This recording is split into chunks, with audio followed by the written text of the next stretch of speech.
Good morning, everybody. Thanks for tuning in today. Appreciate you checking in with what's going on over here, and really appreciate y'all subscribing and liking the videos, and comments are fantastic.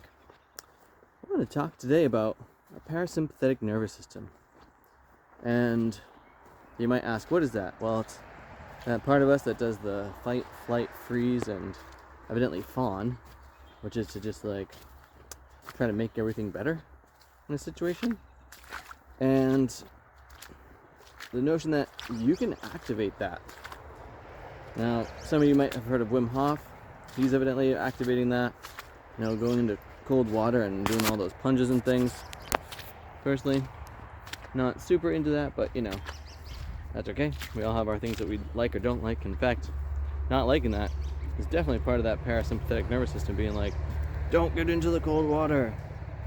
And I bring it up from the notion that it's actually a good idea to engage that part of ourselves. I mean, imagine if you're going around life and you've never engaged with that part of yourself, and then suddenly something puts you in touch with it.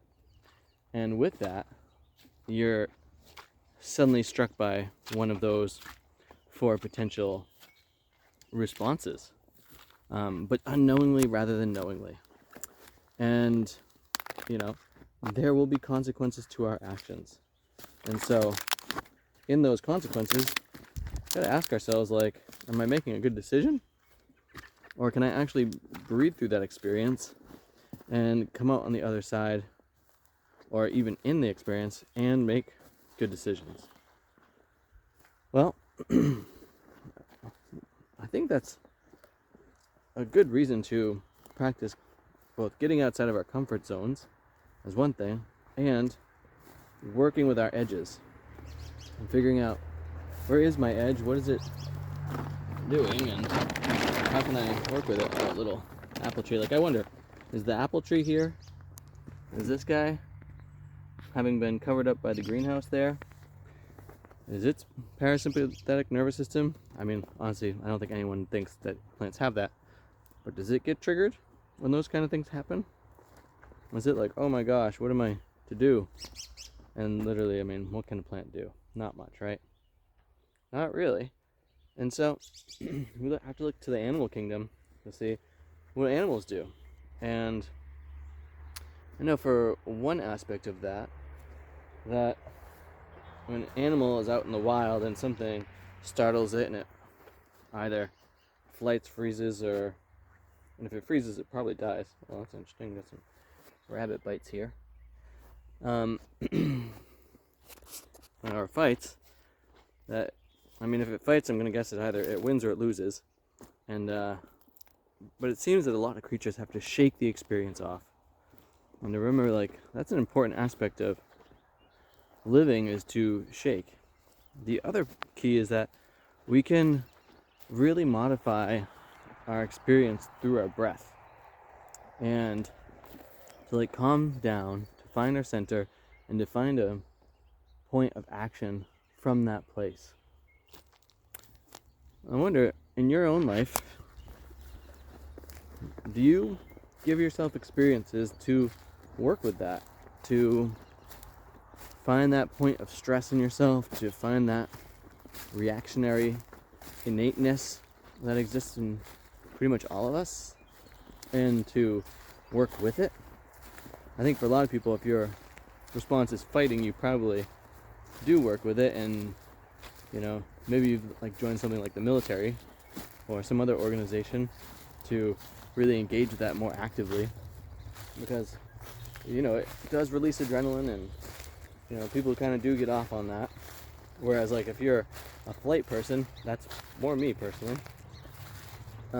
then the idea is stay away from those experiences and don't engage with them, and let other people handle that.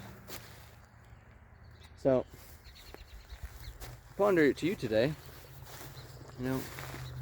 where in your life do you see yourself holding back from engaging in that part, rather than embracing it and learning to work with it so that it doesn't rule you? And what kind of headway are you making in your life from working with your parasympathetic nervous system? I think there's so much growth potential there, both in terms of health benefits, along with just like making better choices in life, and to notice like the subtleties. Like, you know, someone's strangling you, that's one level, and if you're avoiding your taxes, that's another level, all the way down to like, you know, your kids are screaming at you, there's another level.